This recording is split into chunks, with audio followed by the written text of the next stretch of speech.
Good afternoon. Afternoon, Miss. Good afternoon. നിങ്ങളെ കഴിഞ്ഞ ക്ലാസ്സിൽ എടുത്തതൊക്കെ വായിച്ചു നോക്കിയോ നിങ്ങള്? വായിച്ചു നോക്കിയിരുന്നോ?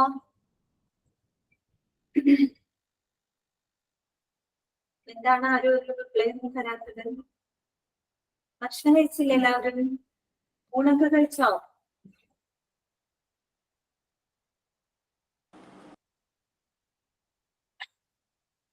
ഫുഡ് കഴിച്ചേർന്നോ?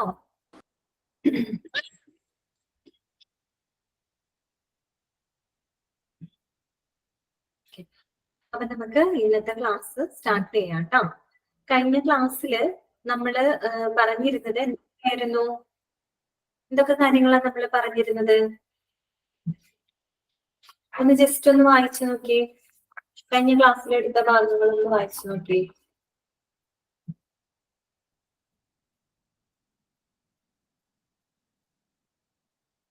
പെട്ടെന്നാവട്ടെ.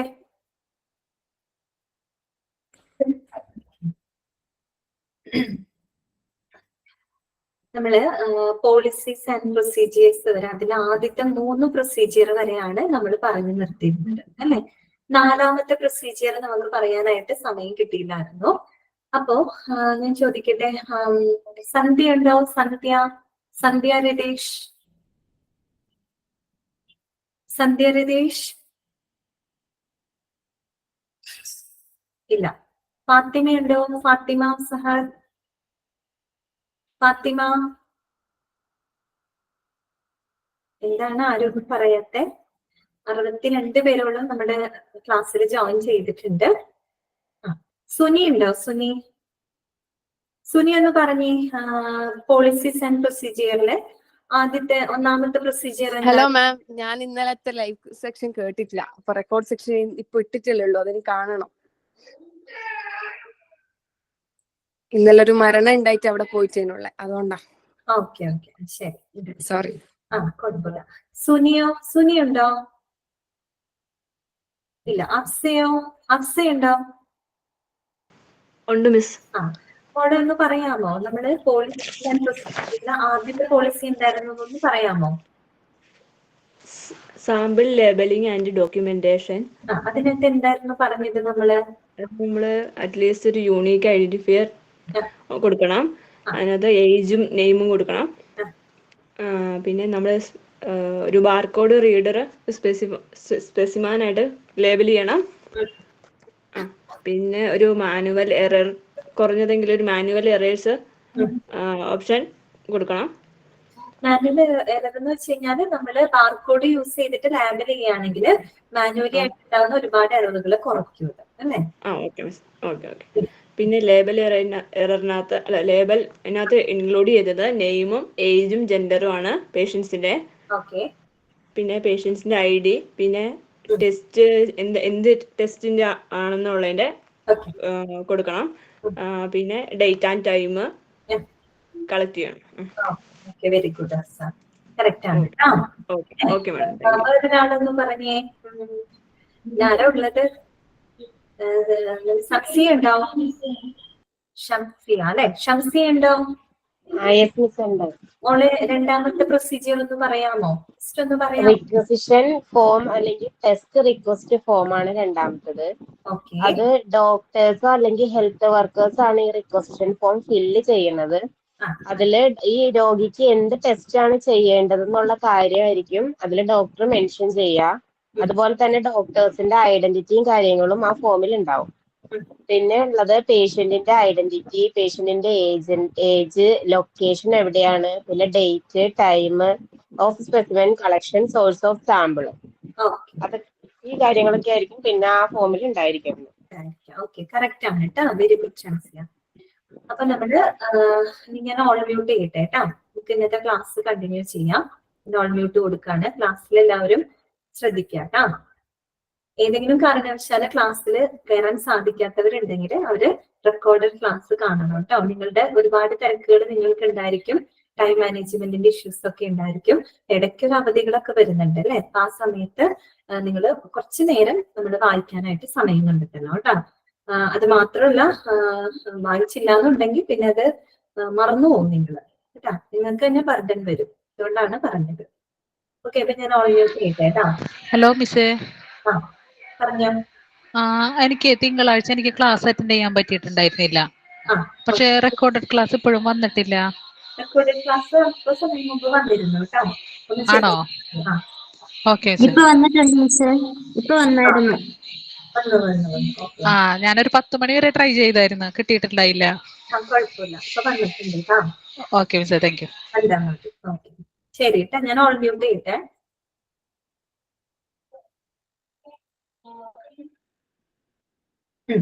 അപ്പൊ നമ്മള് കഴിഞ്ഞ ക്ലാസ്സിൽ നമ്മള് പോളിസീസ് ആൻഡ് പ്രൊസീജിയേഴ്സ് ആണ് തുടങ്ങി വെച്ചത്. അതിനകത്ത് 4 ഹെഡിങ്സുകളായിരുന്നു അല്ലെ. എന്തൊക്കെയായിരുന്നു? സാമ്പിൾ ലാബലിംഗ് ഉണ്ടായിരുന്നു, സാമ്പിൾ ലാബലിംഗ് ആൻഡ് ഡോക്യുമെന്റേഷൻ. പിന്നെ രണ്ടാമത്തേത് എന്തായിരുന്നു? ടെസ്റ്റ് റിക്വസ്റ്റ് ഫോം ആണ് അല്ലെ. ടെസ്റ്റ് റിക്വസ്റ്റ് ഫോം അത് ആരാണ് ഫിനിഷ് ചെയ്യേണ്ടത്? ഒരു ഡോക്ടറോ അല്ലെങ്കിൽ രോഗിയുമായിട്ട് ബന്ധപ്പെട്ടിട്ടുള്ള ഒരു ഹെൽത്ത് വർക്കറോ ആയിരിക്കണം അത് ഫിനിഷ് ചെയ്യുന്നത് അല്ലെ. അതിനെ കുറിച്ച് നമ്മൾ പറഞ്ഞിരുന്നു. പിന്നെ മൂന്നാമതൊരു പ്രൊസീജിയർ ആയിരുന്നു എന്ത്? സാമ്പിൾ ആക്സെപ്റ്റൻസ് ഓർ റിജക്ഷൻ അല്ലെ. സാമ്പിൾ ആക്സെപ്റ്റ് ചെയ്യുകയോ റിജക്ട് ചെയ്യുകയോ ചെയ്യാം. അപ്പൊ എന്ത് തന്നെയാണെങ്കിലും സാമ്പിൾ ആക്സെപ്റ്റ് ആയിക്കോട്ടെ റിജക്ഷൻ ആയിക്കോട്ടെ അത് കൃത്യമായിട്ട് എന്ത് ചെയ്ത് വെച്ചിരിക്കണം? റെക്കോർഡ് ചെയ്ത് സൂക്ഷിക്കണം അല്ലെ. അത് മാത്രമല്ല, ഏതെങ്കിലും സാഹചര്യങ്ങൾ കൊണ്ട് സ്പെസിമെൻ റിജക്ട് ചെയ്യുകയാണെങ്കിൽ അതിന്റെ കാരണം ആ ഡോക്ടറോടും രോഗിയോടും ബോധ്യപ്പെടുത്തി കൊടുക്കണം. വീണ്ടും അത് കളക്ട് ചെയ്യുന്നതിന്റെ ആവശ്യകത അത് അറിയിക്കുകയും വേണം. ഇത്രയല്ലേ നമ്മൾ പറഞ്ഞു നിർത്തിയത്? ഓക്കെ, ഇനി നമുക്ക് അടുത്ത ഭാഗം നോക്കാം. എന്താണ്? ലബോറട്ടറി റെക്കോർഡ് അല്ലെ. 4ാമത്തെ പ്രൊസീജിയർ നമുക്ക് പറഞ്ഞ് കംപ്ലീറ്റ് ചെയ്യാൻ കഴിഞ്ഞ ക്ലാസ്സിൽ പറ്റിയില്ല. അവിടെ തൊട്ട് നമുക്ക് ഇന്ന് സ്റ്റാർട്ട് ചെയ്യാം കേട്ടോ. 4ാമത്തെ പ്രൊസീജിയർ എന്താണ്? ലബോറട്ടറി റെക്കോർഡ് അല്ലെ. എന്താണ് ലബോറട്ടറി റെക്കോർഡ്? നമുക്ക് നോക്കാം കേട്ടോ. എന്താണ് പറയുന്നത്? All the released laboratory reports should be stored as per the national or regulator needs. അല്ലെ. എന്താണ് ഈ പറഞ്ഞ പോലെ ദേശീയ റെഗുലേറ്റർ ആവശ്യങ്ങൾക്ക് അനുസരിച്ച് അഥവാ നിയമപരമായിട്ടുള്ള ആവശ്യങ്ങൾക്ക് വേണ്ടിയിട്ട് ഈ ലാബ് റിലീസ് ചെയ്യുന്ന എല്ലാ റിപ്പോർട്ടുകളും എന്ന് പറഞ്ഞാൽ എല്ലാ പരിശോധനാ ഫലങ്ങളും എന്ത് ചെയ്തിരിക്കണം? സ്റ്റോർ ചെയ്ത് വെച്ചിരിക്കണം. മനസ്സിലായോ? All the released laboratory reports എന്ന് പറഞ്ഞാൽ അതിന്റെ ടെസ്റ്റ് റിസൾട്ടുകൾ അല്ലെ. അതിന്റെ ഒരു കോപ്പി അത് that should be stored as per the national or regulatory needs. അതായത് ദേശീയ റെഗുലേറ്റർ നീഡ്സിനനുസരിച്ച് അല്ലെങ്കിൽ നിയമപരമായിട്ടുള്ള ആവശ്യങ്ങൾക്ക് വേണ്ടിയിട്ട് ഈ പറഞ്ഞിട്ട് ലാബ് റിലീസ് ചെയ്യുന്ന എല്ലാ റിപ്പോർട്ടുകളുടെയും ഒരു കോപ്പി നിർബന്ധമായിട്ടും എന്ത് ചെയ്ത് വെച്ചിരിക്കണം? സൂക്ഷിച്ച് വെച്ചിരിക്കണം, സ്റ്റോർ ചെയ്ത് വെച്ചിരിക്കണം. എന്തിനായിരിക്കും? ഇപ്പൊ പല കേസുകളോ കാര്യങ്ങളോ ഒക്കെ വരികയാണെങ്കിൽ നമുക്കൊരു എവിഡൻസ് വേണം അല്ലെ, പ്രൂഫ് വേണം. അതിന് വേണ്ടിയിട്ടാണ് അത്തരത്തിലുള്ള ഏതെങ്കിലും നിയമപരമായിട്ടുള്ള ആവശ്യങ്ങളൊക്കെ വരുവാണെങ്കിൽ നമുക്ക് എന്ത് വേണം? എവിഡൻസിനൊക്കെ വേണ്ടിയിട്ടാണ് ഇതിങ്ങനെ സ്റ്റോർ ചെയ്ത് വെക്കണം എന്ന് പറയുന്നത്. അതിനകത്ത് ഒരു പരിശോധനയുടെ ഒരു കോപ്പി നമുക്ക് തന്നുവിടും അല്ലെ, പേഷ്യൻസിന് തന്നുവിടും. മറു കോപ്പി എന്ത് ചെയ്തിരിക്കണം? നമ്മുടെ ലാബിനകത്ത് സ്റ്റോർ ചെയ്ത് വെച്ചിരിക്കണം. മനസ്സിലായല്ലോ? അതാണ് ആ പോയിന്റ് കേട്ടോ. All the released laboratory reports should be stored as per the national or regulator needs. ഇനി അടുത്തത് എന്താ പറയുന്നത്? ഇനി എങ്ങനെ സ്റ്റോർ ചെയ്യണം? സ്റ്റോർ ചെയ്യുന്നത് നമ്മൾ പറഞ്ഞു അല്ലെ. ഇനി എങ്ങനെ സ്റ്റോർ ചെയ്യണം? അതാണ് ഇനി അടുത്ത പോയിന്റ് പറയുന്നത്. The records can be kept as a physical copies as instrument printouts. ബ്രാക്കറ്റിൽ കൊടുത്തിട്ടുണ്ട് ഫോട്ടോ കോപ്പീസ് ഓർ ഇലക്ട്രോണിക്കലി. ബ്രാക്കറ്റിൽ കൊടുത്തിട്ടുണ്ട് LIS അതുപോലെ തന്നെ HIS. എന്താണ് പറയുന്നത്? നമ്മൾ ആദ്യം പറഞ്ഞു റെക്കോർഡ് സൂക്ഷിച്ചു വെക്കണം അല്ലെ. റെക്കോർഡ് ചെയ്ത് മീൻസ് ഈ പറഞ്ഞ റിസൾട്ടുകൾ സ്റ്റോർ ചെയ്ത് വെക്കണം. അപ്പൊ എങ്ങനെ ഈ റെക്കോർഡ്സുകൾ നമ്മൾ സ്റ്റോർ ചെയ്ത് വെക്കണം? As a physical copies. ഒന്നില്ലെങ്കിൽ എന്താണ്? ഇൻസ്ട്രുമെന്റ് പ്രിന്റ് ഔട്ട് അല്ലെ. ഇൻസ്ട്രുമെന്റിൽ നിന്ന് കിട്ടുന്ന പ്രിന്റ് ഔട്ടുകളായിട്ട് ദാറ്റ് മീൻസ് ഫിസിക്കൽ കോപ്പീസ് ആയിട്ട് വേണമെങ്കിൽ സ്റ്റോർ ചെയ്ത് വെക്കാം. അതല്ലെങ്കിൽ എങ്ങനെ സ്റ്റോർ ചെയ്ത് വെക്കാം? ഇലക്ട്രോണിക്കലി സ്റ്റോർ ചെയ്ത് വെക്കാം. എന്ന് പറഞ്ഞാൽ സിസ്റ്റത്തിൽ നമുക്ക് സ്റ്റോർ ചെയ്ത് വെക്കാനായിട്ട് സാധിക്കും അല്ലെ. ഇന്നത്തെ കാലഘട്ടത്തിൽ എന്ന് പറയുമ്പോൾ നമ്മുടെ സയൻസ് ഒത്തിരി അഡ്വാൻസ്ഡ് ആയി അല്ലെ. നമുക്ക് എല്ലാം തന്നെ എന്താണ്? സിസ്റ്റം ബേസ്ഡ് ആണ്. അപ്പൊ സിസ്റ്റത്തിനാണ് എല്ലാ കാര്യങ്ങളും സ്റ്റോർ ചെയ്ത് വെക്കുന്നതും എല്ലാം. നമ്മൾ ഹോസ്പിറ്റലിൽ തന്നെ പോവുകയാണെങ്കിൽ ആദ്യം ജസ്റ്റ് രജിസ്ട്രേഷൻ കഴിയുമ്പോൾ തന്നെ നമുക്കൊരു ഐഡന്റിറ്റി നമ്പർ തരും അല്ലെ. ആ ഒരു ഐഡന്റിറ്റി നമ്പർ മാത്രം മതി നമ്മുടെ ഫുൾ ഡീറ്റെയിൽസ് ഡോക്ടറിന് കിട്ടും അല്ലെ. അപ്പൊ ആ ഒരു ഹോസ്പിറ്റലിൽ തന്നെ വേറെ ഏത് ഡിപ്പാർട്ട്മെന്റുകളിലും നമ്മൾ പോയിട്ടുണ്ടെങ്കിലും ട്രീറ്റ്മെന്റ് എടുത്തിട്ടുണ്ടെങ്കിലും എല്ലാ വിവരങ്ങളും ആ ഡോക്ടറുടെ മുന്നിൽ ഇരിക്കുന്ന സിസ്റ്റത്തിനായിട്ട് കിട്ടും അല്ലെ. ആ ഒരു രീതിയിലായി മാറി.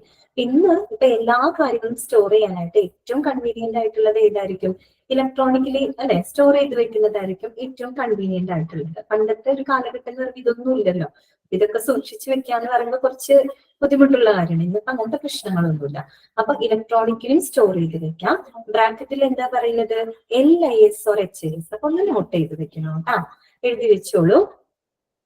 അതെ ജ്യോതി കറക്റ്റ് ആണ് കേട്ടോ. ജ്യോതി കറക്റ്റ് ആയിട്ടാണ് ആൻസർ ചെയ്ത് പറഞ്ഞിരിക്കുന്നത്. എന്താണ് LIS എന്ന് പറഞ്ഞാല്? Laboratory information system. എന്താണ്? ലബോറട്ടറി ഇൻഫർമേഷൻ സിസ്റ്റം എന്നതാണ് LISന്റെ പൂർണ്ണരൂപം കേട്ടോ.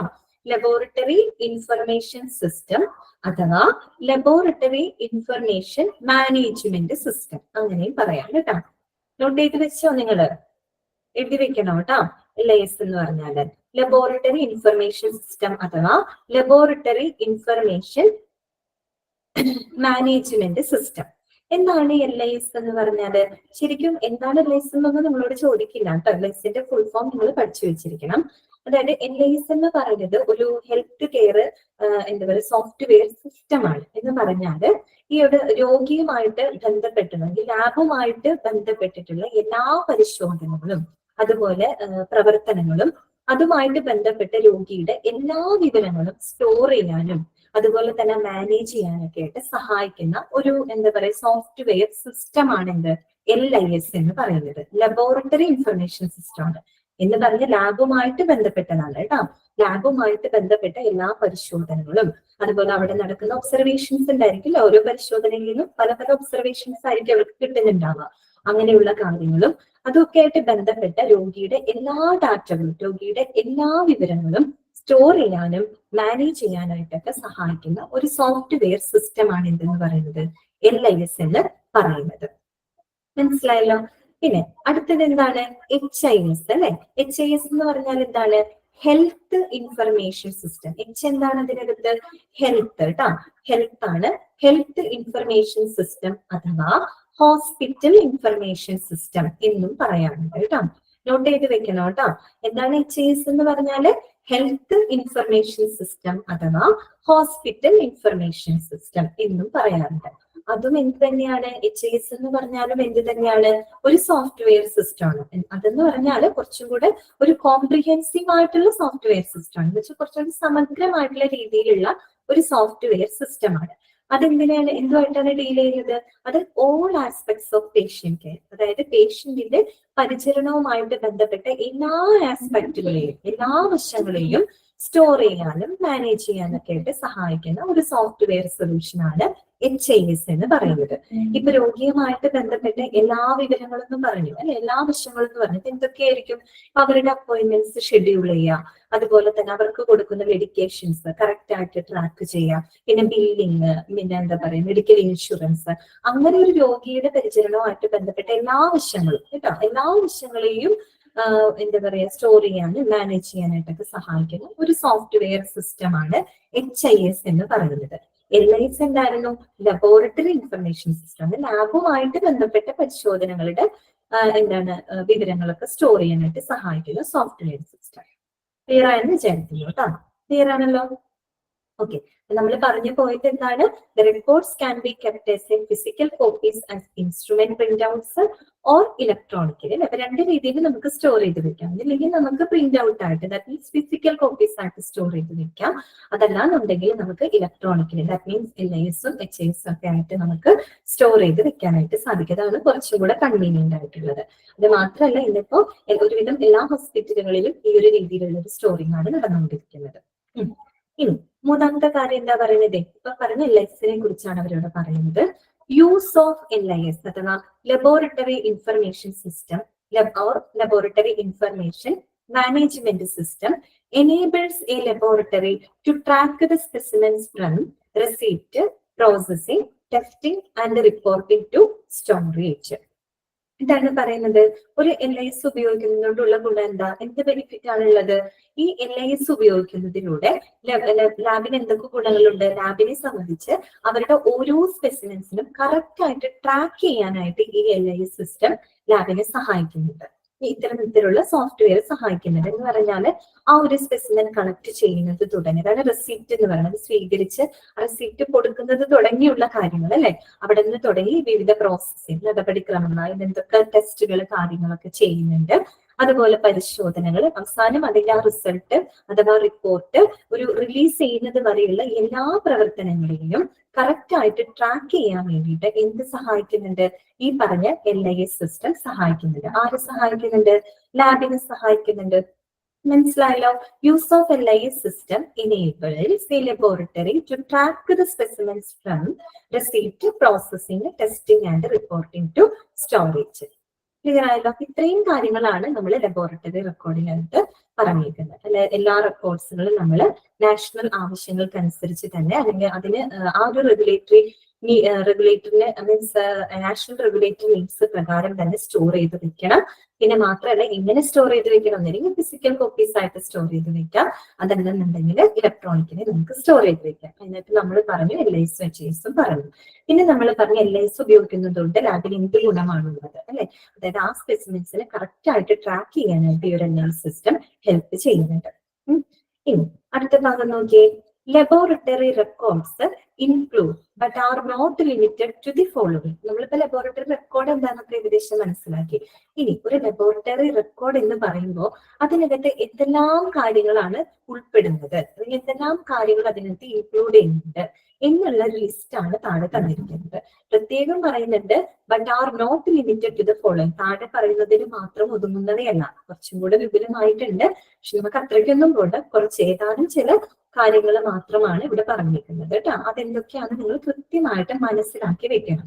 കാര്യം ചിലപ്പോൾ ക്വസ്റ്റ്യൻസിൽ ക്വസ്റ്റ്യൻ പേപ്പറിൽ ചോദ്യം വരാം. ഇപ്പൊ ലബോറട്ടറി താഴെ തന്നിരിക്കുന്നവയിൽ ലബോറട്ടറി റെക്കോർഡ്സ് ഉൾപ്പെടുന്നത് ഏത്, അല്ലെങ്കിൽ ഉൾപ്പെടാത്തത് ഏത് എന്നൊക്കെ ചോദിച്ചാൽ നമുക്ക് അറിയണ്ടേ. അപ്പൊ നമ്മൾ കൃത്യമായിട്ടത് മനസ്സിലാക്കി വെക്കണം. നമുക്ക് വായിക്കാം എന്തൊക്കെയാണുള്ളതെന്ന്. ഫസ്റ്റ് എന്താണ്? റിക്വസ്റ്റ് ഫോംസ് അല്ലെ. റിക്വസ്റ്റ് ഫോംസ് നമ്മൾ ഓൾറെഡി പറഞ്ഞു കഴിഞ്ഞു അല്ലെ. ആരായിരിക്കും റിക്വസ്റ്റ് ഫോം ഫിനിഷ് ചെയ്യുന്നത്? ഡോക്ടറോ ഹെൽത്ത് വർക്കർ, അത് നമ്മൾ പറഞ്ഞതാണല്ലോ. അപ്പൊ എന്താണ്? റിക്വസ്റ്റ് ഫോംസ് ഉണ്ടായിരിക്കും.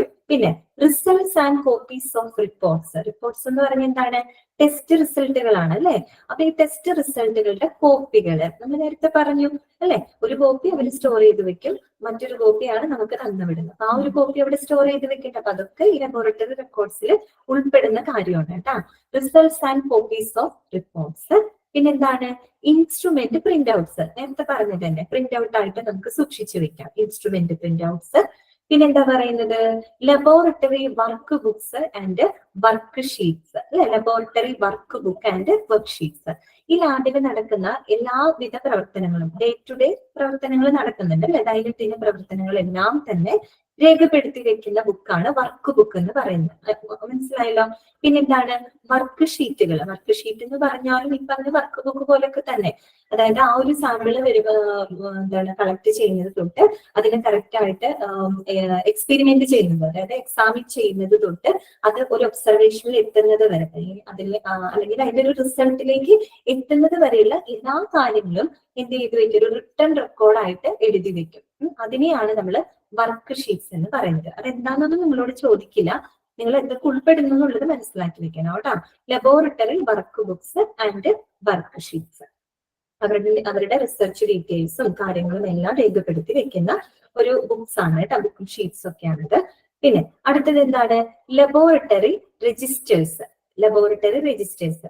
ലബോറട്ടറി രജിസ്റ്റർ എന്ന് പറയുമ്പോൾ അതിൽ പലതരത്തിലുള്ള രജിസ്റ്റേഴ്സുകൾ ഉണ്ട് എന്ന് പറഞ്ഞാൽ ഇപ്പൊ മെയിൻ്റനൻസ് രജിസ്റ്റേഴ്സ് ഉണ്ടായിരിക്കും, കൺസ്യൂമബിൾ രജിസ്റ്റേഴ്സ് ഉണ്ടായിരിക്കും, അതുപോലെ തന്നെ സ്റ്റോക്ക് രജിസ്റ്റേഴ്സ് ഉണ്ടായിരിക്കും.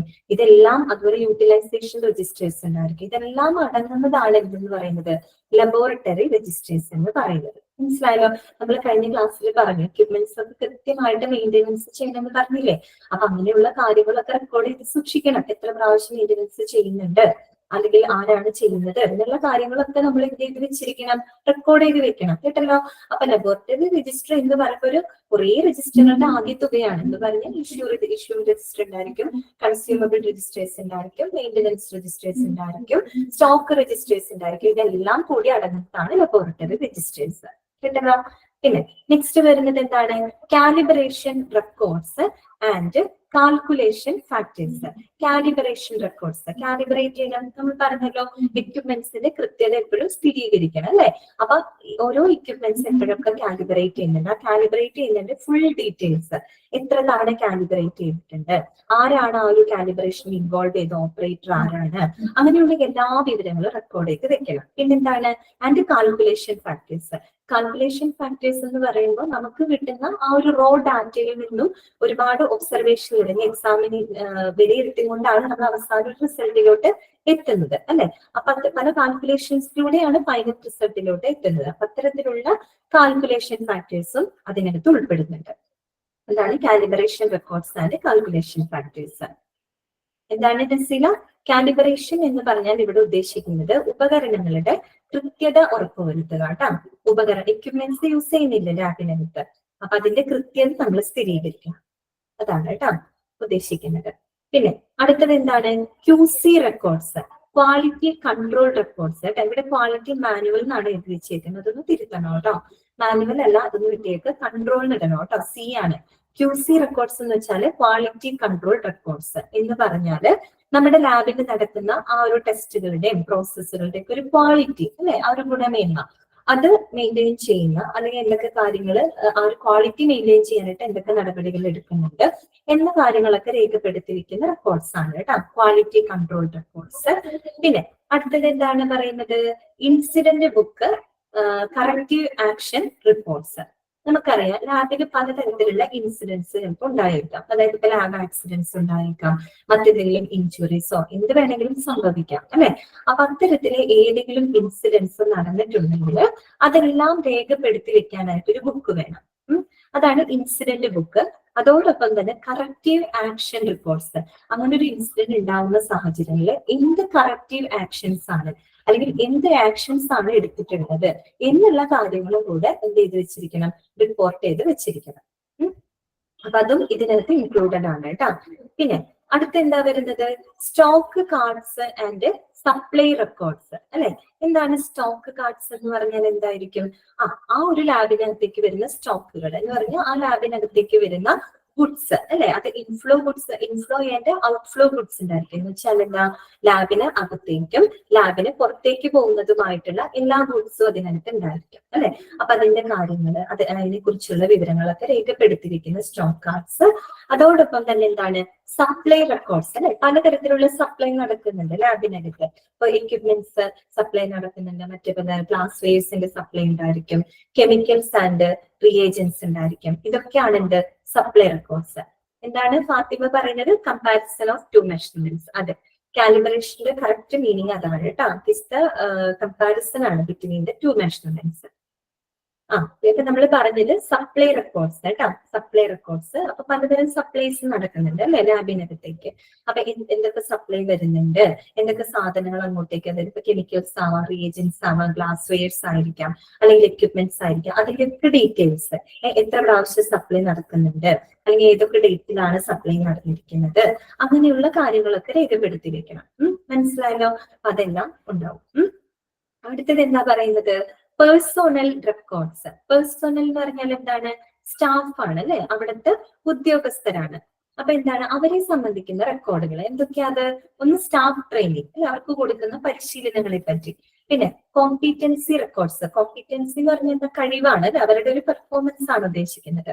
അപ്പൊ അതിനെ രേഖപ്പെടുത്തുന്ന റെക്കോർഡ്സ് ഉണ്ടായിരിക്കും. ആൻഡ് ഹെൽത്ത് റെക്കോർഡ്സ് അല്ലെ, അവരുടെയും ആരോഗ്യ സംബന്ധമായിട്ടുള്ള കാര്യങ്ങള് അതൊക്കെ രേഖപ്പെടുത്തുന്ന ഒരു പേഴ്സണൽ റെക്കോർഡ്സും കൂടെ അതിന് ഉൾപ്പെടുന്നുണ്ട്. പിന്നെ അടുത്തെന്താണ്, കംപ്ലൈന്റ്സ് ആൻഡ് ദയർ റെസൊല്യൂഷൻ. അതായത് പരാതികളും അവയ്ക്ക് എടുത്ത പരിഹാരങ്ങളും. പല പരാതികളൊക്കെ വന്നുകൂടാന്നില്ല അല്ലെ, ലാബിലെ ഏത് ഡിപ്പാർട്ട്മെന്റിലായാലും വരും. അപ്പൊ ഈ ഒരു ലാബിനെ സംബന്ധിച്ചും ഏതെങ്കിലും തരത്തില് കംപ്ലൈന്റ്സ് ഒക്കെ വന്നിട്ടുണ്ടെങ്കിൽ അതെന്തൊക്കെയാണെന്നും അതിന് എന്ത് റെസൊല്യൂഷൻ മീൻസ് പരിഹാരങ്ങൾ എടുത്തിട്ടുണ്ടെന്നുള്ളതും രേഖപ്പെടുത്തി വെക്കണം. പിന്നെ എന്താ പറയുന്നത്? Inventory or assets. എന്താണ് ഇൻവെന്ററി? ലാബിന്റെ ഇൻവെന്ററി എന്ന് പറഞ്ഞാൽ എന്താണ്? ലാബിന്റെ അസറ്റ് ആണ് അല്ലെ. ലാബിന്റെ അസറ്റ് എന്ന് വെച്ചാൽ എന്താണ്? ആസ്തിയാണ് അല്ലെ. ലാബിന്റെ ആസ്തി എന്ന് പറഞ്ഞാൽ എന്താണ്? ആ ലാബിലുള്ള എക്യുപ്മെന്റ്സ് അല്ലെങ്കിൽ ഡിവൈസസ്, ഇൻസ്ട്രുമെന്റ്സ്, ഇതെല്ലാം തന്നെയാണ് എന്തെന്ന് പറയുന്നത്? ലാബിന്റെ ആസ്തി എന്ന് പറയുന്നത്. മനസ്സിലായല്ലോ? പിന്നെ അടുത്തത് എന്താണ്? സേഫ്റ്റി ആർക്കിജുറി ഗുഡ്സ്. ഗുഡ്സ് മീൻസ് അവരുടെ എക്യുപ്മെന്റ്സും ഡിവൈസസ്, വില കൂടിയ എക്യുപ്മെന്റ്സ് ഒക്കെ എവിടെ യൂസ് ചെയ്യുന്നത്? ആ ഒരു ലാബിലെ അസറ്റ് ആണ് കേട്ടോ. പിന്നെ അടുത്തത് എന്താണ്? Safety manual. എന്താണത്? സുരക്ഷാ മാനുവൽ. വേണ്ടേ? വളരെ ഇമ്പോർട്ടന്റ് ആയിട്ടുള്ള ഒരു കാര്യമാണ് അല്ലെ. ലാബിനകത്ത് സുരക്ഷ എന്താണ് നിസ്സുഹ? എക്കോ വരുന്നുണ്ടോ? എക്കോ വരുന്നുണ്ടോ ഞാൻ പറയുമ്പോ? വരുന്നുണ്ടോ? ഇല്ല. ഓക്കെ. കുറെ പേർക്ക് ഉണ്ട്, കുറെ പേര് ഇല്ല പറയുന്നുണ്ട്. ശരി, നോക്കട്ടെ. നെറ്റ്വർക്കിന്റെ ഒക്കെ എന്തെങ്കിലും പ്രശ്നങ്ങൾ കൊണ്ടായിരിക്കാം. അപ്പൊ നമുക്ക് നോക്കാം. സേഫ്റ്റി മാനുവൽ അല്ലെ, സുരക്ഷാ മാനുവൽ. സുരക്ഷാ മാനുവല് അത് വേണം. ലാബിന്റെ സുരക്ഷ എന്ന് പറഞ്ഞു കഴിഞ്ഞാല് വേറെ എന്തോ സൗണ്ട് ഉള്ളത് പോലെന്നോ? വേറെന്താ? വേറെ സൗണ്ട് തോന്നുന്നുണ്ടോ? അതെന്താണാവോ? സേഫ്റ്റി മാനുവൽ കേട്ടോ, സുരക്ഷാ മാനുവല്. പിന്നെ അടുത്തത് എന്താണ്? ഞാൻ ഇവിടെ ഒരു ഫാനൊക്കെ ഓഫ് ചെയ്തിട്ടേക്കാം, എല്ലാം ഓഫ് ചെയ്തിട്ടേക്കാം. വേറെ സൗണ്ടുകൾ നിങ്ങൾക്ക് ഡിസ്റ്റർബ് ആവരുതല്ലോ എന്ന് വിചാരിച്ചിട്ട്. വോയിസ് ബ്രേക്ക് ആവുന്നുണ്ട് അല്ലെ. കൂടുതൽ ബുദ്ധിമുട്ടുണ്ടെങ്കിൽ ഒന്ന് പറയണം കേട്ടോ, അങ്ങനെയാണെങ്കിൽ ഞാൻ അവരോടൊന്ന് സൂചിപ്പിക്കാം. സേഫ്റ്റി മാനുവൽ, സുരക്ഷാ മാനുവൽ വേണം. പിന്നെന്താണ്? ബഡ്ജറ്റ്സ് അല്ലെ. ബഡ്ജറ്റ് എന്താണ്? ബഡ്ജറ്റ്സ് എന്ന് പറഞ്ഞു കഴിഞ്ഞാൽ സാധാരണ നമ്മൾ ബഡ്ജറ്റ് എന്ന് പറഞ്ഞാൽ എന്തായിരിക്കും? ഒരു വർഷ കാലയളവിലേക്കായിട്ട് നമ്മൾ വരവും ചെലവും ഒക്കെ കണക്കാക്കുന്ന ഒരു പ്രക്രിയ, അതല്ലേ ബഡ്ജറ്റ്. അപ്പൊ ലാബിന്റെ ബഡ്ജറ്റ് എന്ന് പറഞ്ഞാൽ എന്തായിരിക്കും ഉദ്ദേശിക്കുന്നത്? ഒരു ഇത്ര കാലാവധിയിലേക്ക് അവർക്ക് എത്രത്തോളം കൺസ്യൂമബിൾസ് വേണ്ടി വരും, അതിന്റെയൊക്കെ ഒരു എത്ര വരുമാനം ഇവർക്ക് വരുന്നുണ്ട്, ഇനി ഇത്ര കാലയളവിലേക്കായിട്ട് അവർ വല്ല എക്യുപ്മെന്റ്സ് എടുക്കാൻ ഉദ്ദേശിക്കുന്നുണ്ടെങ്കിൽ അതിന്റെ ഒരു കണക്ക്, അതിന് എത്ര ചെലവുകൾ വരും എന്നുള്ളതൊക്കെ അവർ മുൻകൂട്ടി കണക്കാക്കി വെക്കണം അല്ലെ. അപ്പൊ അതാണ് ലാബിനെ സംബന്ധിച്ച് ലാബിന്റെ ബഡ്ജറ്റ് എന്നതുകൊണ്ട് ഉദ്ദേശിക്കുന്നത്. പിന്നെന്താണ്? SOPs. എന്താണ്? Standard operating procedures. അതെ, അൻസു കറക്റ്റ് ആണ് കേട്ടോ. സ്റ്റാൻഡേർഡ് ഓപ്പറേറ്റിംഗ് പ്രൊസീജിയേഴ്സ് നമ്മൾ കഴിഞ്ഞ ക്ലാസ്സിൽ പറഞ്ഞിരുന്നു അല്ലെ. കാര്യം എന്തായിരുന്നു? ഓരോ എക്യുപ്മെന്റും അതെങ്ങനെ യൂസ് ചെയ്യണം എന്നുള്ളതിന്റെ കൃത്യമായിട്ടുള്ള സ്റ്റെപ്പ് വൈസ് ആയിട്ടുള്ള മാർഗനിർദ്ദേശങ്ങൾ എന്ത് ഫോമിൽ സൂക്ഷിക്കണം എന്ന് നമ്മൾ പറഞ്ഞത്? SOP ഫോമിൽ ലാബിനകത്ത് സൂക്ഷിച്ചു വെക്കണം എന്ന് പറഞ്ഞില്ലേ. അപ്പൊ അതുണ്ടായിരിക്കും, SOPs ഉണ്ടായിരിക്കും. പിന്നെന്താണ്? Work load and surveillance reports അല്ലെ. അവിടെ വർക്ക് ചെയ്യുന്ന സ്റ്റാഫുകളുടെ വർക്ക് ലോഡ്, അവരുടെ ജോലി ഭാരത്തെ കുറിച്ചും, അതുപോലെ സർവെയിലൻസ് റിപ്പോർട്ട്, അവരുടെ നിരീക്ഷണ റിപ്പോർട്ടുകളും, ഇതെല്ലാം തന്നെ ഉൾക്കൊള്ളുന്നതാണ് എന്തെന്ന് പറയുന്നത്? ലബോറട്ടറി റെക്കോർഡ്സ് എന്ന് പറയുന്നത്. കണ്ടോ, ഇത് മാത്രമല്ല ഇനിയും ഉണ്ടെന്നാണ് അവർ പറയുന്നത്, പക്ഷെ കുറച്ച് മാത്രമാണ് ഇവിടെ കൊടുത്തിട്ടുള്ളത്. അപ്പൊ എന്തൊക്കെയായിരുന്നു? ഒന്നുകൂടെ നമുക്ക് വായിക്കാം. എക്കോ വരുന്നുണ്ടോ? ഇപ്പൊ പ്രോബ്ലം വരുന്നുണ്ടോ? ഇല്ലല്ലോ. അപ്പൊ നോക്കിയേ, എന്തൊക്കെയാണ്? Request forms, results and copies of reports, instrument printouts, laboratory workbooks and worksheets, laboratory registers, calibration records and calculation factors, QC record അഥവാ quality control records, incident book, corrective action reports. പിന്നെന്തായിരുന്നു? Stock cards and supply records, personnel records. അതിൽ എന്തൊക്കെ വരുന്നുണ്ട്? Staff training, competency records and health records. പിന്നെ complaints and resolution, inventory or assets, safety manual, budgets, SOPs, workload and surveillance report. Clear ആയല്ലോ? ഇനി നമുക്ക് അടുത്ത ഭാഗത്തേക്ക് പോവാം. എന്താണ്? സേഫ്റ്റി ഇൻ ലബോറട്ടറീസ് അല്ലെ. ലബോറട്ടറിക്ക് അകത്ത് എന്താണ് നസീഫ? പേജ് കാണിക്കണോ? കണ്ടോ? പേജ് കണ്ടില്ലേ? ലബോറട്ടറി റെക്കോർഡ്സിന്റെ ഇത് കേട്ടോ. പിന്നെ ബാക്കി കണ്ടല്ലോ. ഇനി എന്താണ് സേഫ്റ്റി ഇൻ ലബോറട്ടറീസ്. ലബോറട്ടറിയിലെ സേഫ്റ്റിയെ കുറിച്ചാണ് ഇനി നമ്മൾ പറയാൻ പോകുന്നത്. ലബോറട്ടറിയിലെ ഏറ്റവും പ്രധാനപ്പെട്ട ഒരു കാര്യമാണ് എന്ത്, അവിടുത്തെ സുരക്ഷ എന്ന് പറയുന്നത്. ഇവിടെ ജനറൽ ആയിട്ടുള്ള കുറച്ച് കാര്യങ്ങളാണ് കേട്ടോ പറയുന്നത്. നമുക്കൊന്ന് ജസ്റ്റ് വായിച്ചു നോക്കാം. Personnels who are working in laboratories may be subjected to the risk from various chemicals, infectious materials, fire danger, electrical shock, gas leak, etc. ശരിയല്ലേ ഒരു പറഞ്ഞത്? എന്താണ്, ഒരു ലാബിൽ വർക്ക് ചെയ്യുന്ന എല്ലാ പേഴ്സണൽസിനും, അവിടെ വർക്ക് ചെയ്യുന്ന എല്ലാ ഉദ്യോഗസ്ഥർക്കും സ്റ്റാഫുകൾക്കും ഒക്കെ എന്താണ്, അവരുടെ മുമ്പിൽ ഒരുപാട് റിസ്കുകൾ ഉണ്ട് അല്ലെ. അവർ ഫേസ് ചെയ്യുന്ന ഒത്തിരി റിസ്കുകൾ ഉണ്ട്. എന്തൊക്കെ റിസ്കുകളാണ്? ഫ്രം വാരിയസ് കെമിക്കൽസ് അല്ലെ, പല കെമിക്കൽസ് യൂസ് ചെയ്യുന്നുണ്ട് ലാബിനകത്ത്. അതിൽ നിന്ന് പല ബുദ്ധിമുട്ടുകൾ അവർക്ക് വന്നേക്കാം. അതുപോലെ ഇൻഫെക്റ്റിയസ് മെറ്റീരിയൽസ്, നിങ്ങൾക്കറിയാം അല്ലെ, സ്പെസിമെൻ ഒക്കെ പലതും ഇൻഫെക്റ്റഡ് ആയിരിക്കും. അതൊക്കെയാണ് അവർ കൈകാര്യം ചെയ്യുന്നത്. അതുപോലെ ഫയർ ഡേഞ്ചർ അല്ലെ, പിന്നെന്താണ് ഇലക്ട്രിക്കൽ ഷോക്ക്, ഏതെങ്കിലും തരത്തിലുള്ള ഗ്യാസ് ലീക്കുകൾ, വാതക ചോർച്ച. നമ്മൾ ചിന്തിക്കുകയാണെങ്കിൽ അങ്ങനെ ഒരുപാട് അപകടങ്ങൾ അവരുടെ മുന്നിലുണ്ട് അല്ലെ. പല തരത്തിലുള്ള റിസ്കുകൾ അവർക്ക് ഫേസ് ചെയ്യേണ്ടതായിട്ട് വരുന്നുണ്ട്. പിന്നെ the environment is also at risk of being contaminated by the dangerous materials used and waste generated in the laboratory. ഇപ്പൊ സ്റ്റാഫിന്റെ കാര്യമാണ് നമ്മൾ പറഞ്ഞത്. ഇനി ലാബിന്റെ എൻവയോൺമെന്റിന്റെ കാര്യമാണ് ഇവിടെ പറയുന്നത്. ഒരു ലാബിന്റെ അറ്റ്മോസ്ഫിയർ അഥവാ ഒരു ലാബിന്റെ എൻവയോൺമെന്റും എന്ത് ഫേസ് ചെയ്യുന്നുണ്ട്, അവരും റിസ്ക്, ആ ഒരു എൻവയോൺമെന്റിനും പല റിസ്കുകളുണ്ട്. എങ്ങനെയുള്ള റിസ്ക് ആണ്? Risk of being contaminated by the dangerous materials used അല്ലെ. ലാബിനകത്ത് യൂസ് ചെയ്യുന്ന പല തരത്തിലുള്ള ഡേഞ്ചറസ് ആയിട്ടുള്ള മെറ്റീരിയൽസ് ഉണ്ടായിരിക്കും. അപ്പൊ അതിൽ നിന്ന് കണ്ടാമിനേറ്റഡ് ആവാനുള്ള ഒരു സാധ്യതയുണ്ട്. കണ്ടാമിനേറ്റഡ് ആവാന്ന് വെച്ചാൽ എന്താണ്, മലിനമാകുക അല്ലെ. ആ ഒരു അറ്റ്മോസ്ഫിയർ മലിനമാകാനുള്ള ഒരു സാധ്യതയുണ്ട്. അതോടൊപ്പം തന്നെ waste generated in the laboratory അല്ലെ, ലാബിനകത്ത് ഒത്തിരി വേസ്റ്റുകളും കാര്യങ്ങളൊക്കെ വരും അല്ലെ. അതുകൊണ്ടും എന്താണ്, അവിടുത്തെ ആ ഒരു എൻവയോൺമെന്റ് മലിനപ്പെടാനുള്ള ഒരു റിസ്ക്കും ഉണ്ട് അല്ലെ. സ്റ്റാഫിനും ഒരു തരത്തിലുള്ള റിസ്കുകൾ ഉണ്ട്, പിന്നെ ആ ലാബിന്റെ എൻവയോൺമെന്റിനും റിസ്കുകൾ ഉണ്ട്. എന്താണ്, now days night duties.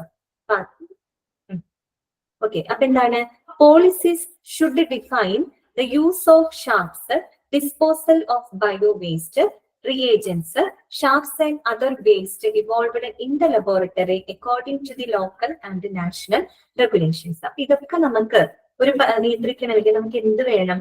Policies വേണം അല്ലെ. ചില കാര്യങ്ങൾ തന്നെ അവിടെ നമ്മൾ ഇംപ്ലിമെന്റ് ചെയ്യേണ്ടതായിട്ട് വരും. അതാണ് അവിടെ പറയുന്നത്. Policies should define the use of sharp, disposal of bio waste, reagents, sharps and other waste involved in the laboratory. അത് എങ്ങനെയായിരിക്കണം? According to the local and national regulations. അതായത് പ്രാദേശികമായിട്ടും ദേശീയപരമായിട്ടുള്ള അല്ലെങ്കിൽ പ്രാദേശിക ദേശീയ നിയന്ത്രണങ്ങൾക്ക് വിധേയമായിക്കൊണ്ട് തന്നെ ഇത്തരത്തിലുണ്ടാകുന്ന വേസ്റ്റുകളെ ഒന്ന് റിമൂവ് ചെയ്യാനുള്ള അല്ലെങ്കിൽ അവയൊക്കെ എന്താണ് കൈകാര്യം ചെയ്യാനുള്ള സ്ട്രിക്റ്റ് ആയിട്ടുള്ള പോളിസീസുകൾ, നയങ്ങൾ ആർക്കുണ്ടായിരിക്കണം? ഒരു ലാബിന് ഉണ്ടായിരിക്കണം. എന്നാൽ മാത്രമാണ് അവിടെ സേഫ്റ്റി ഉറപ്പാക്കാനായിട്ട് പറ്റുള്ളൂ അല്ലെ. ഈ പറഞ്ഞ ടെസ്റ്റുകൾ മാത്രമല്ല, ഇതിൽ നിന്ന് ഉണ്ടാവുന്ന വേസ്റ്റുകൾ കറക്റ്റ് ആയിട്ട് ഡിസ്പോസ് ചെയ്യണം. അപ്പൊ അതിന് വേണ്ടിയിട്ടുള്ള പോളിസീസുകൾ എവിടെ ഉണ്ടായിരിക്കണം? ലാബിനകത്ത് ഉണ്ടായിരിക്കണം. അതും എങ്ങനെയായിരിക്കണം? According to the local and national regulations. പ്രാദേശികമായിട്ടും ദേശീയ തലത്തിലുമുള്ള നിയന്ത്രണങ്ങൾക്ക് അനുസൃതമായിട്ട് ഉണ്ടായിരിക്കണം. നമുക്കറിയാം, ഇപ്പൊ നമ്മുടെ നാട്ടിലൊക്കെ ഇപ്പൊ ഹോസ്പിറ്റലോ അല്ലെങ്കിൽ മറ്റു ലാബുകളോ എന്തൊക്കെ ഉണ്ടായാണെങ്കിലും അവിടെ നിന്നൊക്കെ വരുന്ന വേസ്റ്റുകൾ ചിലപ്പോൾ ആ ഒരു പ്രദേശത്തേക്ക് വല്ല എന്താ പറയാ ഡിസ്പോസ് ഒക്കെ ചെയ്യുകയാണെങ്കിൽ പ്രദേശവാസികൾക്ക് ബുദ്ധിമുട്ടുകൾ വരും ഇല്ലേ. അവർക്ക് പല ഇഷ്യൂസ് വരും. അപ്പൊ അതൊക്കെ വലിയൊരു കാര്യമാണ്. അവിടുത്തെ പ്രദേശത്തിനെയും അത് എഫക്ട് ചെയ്യാൻ പാടില്ല. അപ്പൊ ആ ഒരു രീതിയിൽ വേണം അതിന്റെ ഒരു സേഫ്റ്റി നമ്മൾ മെയിൻറ്റെയിൻ ചെയ്യേണ്ടത്. ഇനി എന്താ പറയുന്നത്? It is necessary to train all the personnel in standard precautions. എന്താ പറയുന്നത്? It is necessary to train all personnel in standard precautions. അപ്പൊ അവിടെ പ്രവർത്തിക്കുന്ന എല്ലാ സ്റ്റാഫുകൾക്കും അല്ലെങ്കിൽ ഉദ്യോഗസ്ഥർക്കും ഒരു സ്റ്റാൻഡേർഡ് ആയിട്ടുള്ള മുൻകരുതൽ എടുക്കാനുള്ള ഒരു പരിശീലനം അവർക്ക് ലഭിച്ചിരിക്കണം. എന്തേ? അവർക്ക് ഒരുപാട് റിസ്കുകൾ ഫേസ് ചെയ്യേണ്ടി വരുന്നുണ്ട്. അങ്ങനെ എന്തെങ്കിലും റിസ്കുകളൊക്കെ വരുമ്പോൾ അതിനെ ഓവർകം ചെയ്യാനുള്ള ഒരു മുൻകരുതലുകൾ അവർക്ക് അതിനുള്ള ഒരു പരിശീലനം അവർക്ക് കൊടുത്തിരിക്കണം. Safety in laboratories therefore includes protection of both the personnel and the environment from dangerous materials. അപ്പൊ എന്താണ് ഒരു ലബോറട്ടറിയുടെ സേഫ്റ്റി, സുരക്ഷ എന്ന് പറയുന്നത് അവിടുത്തെ സ്റ്റാഫുകളിൽ മാത്രം ഒതുങ്ങി നിൽക്കുന്നതാണോ? അല്ല, അവരുടെ സ്റ്റാഫുകൾക്കും അതോടൊപ്പം തന്നെ എൻവിയോൺമെന്റിനെയും അല്ലെ, ആ ലാബിലെ എൻവിയോൺമെന്റിനെയും കൂടി പ്രൊട്ടക്ട് ചെയ്യുന്ന തരത്തിലുള്ള സേഫ്റ്റി ആയിരിക്കണം ഒരു ലാബിന് ഉണ്ടായിരിക്കേണ്ടത്. അപ്പൊ അവരുടെ സേഫ്റ്റി എന്ന് പറയുന്നത് അവിടുത്തെ ഉദ്യോഗസ്ഥരുടെ സേഫ്റ്റി മാത്രമല്ല, അല്ലെ, മൊത്തത്തിൽ എൻവിയോൺമെന്റിന്റെ കൂടെ സേഫ്റ്റിയാണ് അവര് മുന്നിൽ കാണുന്നത്. മനസ്സിലായല്ലോ? അത് ജനറൽ ആയിട്ടുള്ള കുറച്ച് കാര്യങ്ങൾ മാത്രമാണ് അവിടെ പറഞ്ഞിരിക്കുന്നത് കേട്ടോ. ഇനി അടുത്ത പോയിന്റിലേക്ക് നമുക്ക് പോകാം. എന്താണ് ജനറൽ സേഫ്റ്റി മെഷേഴ്സ്? ഇപ്പൊ നമ്മൾ പറഞ്ഞത് തന്നെ സേഫ്റ്റിയെ കുറിച്ചുള്ള ഒരു കാര്യമാണ് പറഞ്ഞത്. ഇനി എന്തെല്ലാം സേഫ്റ്റി മെഷേഴ്സുകളാണ് നമ്മളൊരു ലാബിനകത്ത് എടുക്കുന്നത് അല്ലെങ്കിൽ എടുക്കേണ്ടത്, അങ്ങനെയുള്ള കാര്യങ്ങളാണ് ഇനി നമ്മൾ പറയാൻ പോകുന്നത് കേട്ടോ. ജനറൽ സേഫ്റ്റി മെഷേഴ്സ് എന്തൊക്കെയാണ്? എന്താണ് റിസിക? എൻവിയോൺമെന്റ് എന്ന് വെച്ചാൽ പരിസ്ഥിതി കേട്ടോ, പരിസ്ഥിതി എന്നാണ് അതിന്റെ അർത്ഥം, എൻവിയോൺമെന്റ്.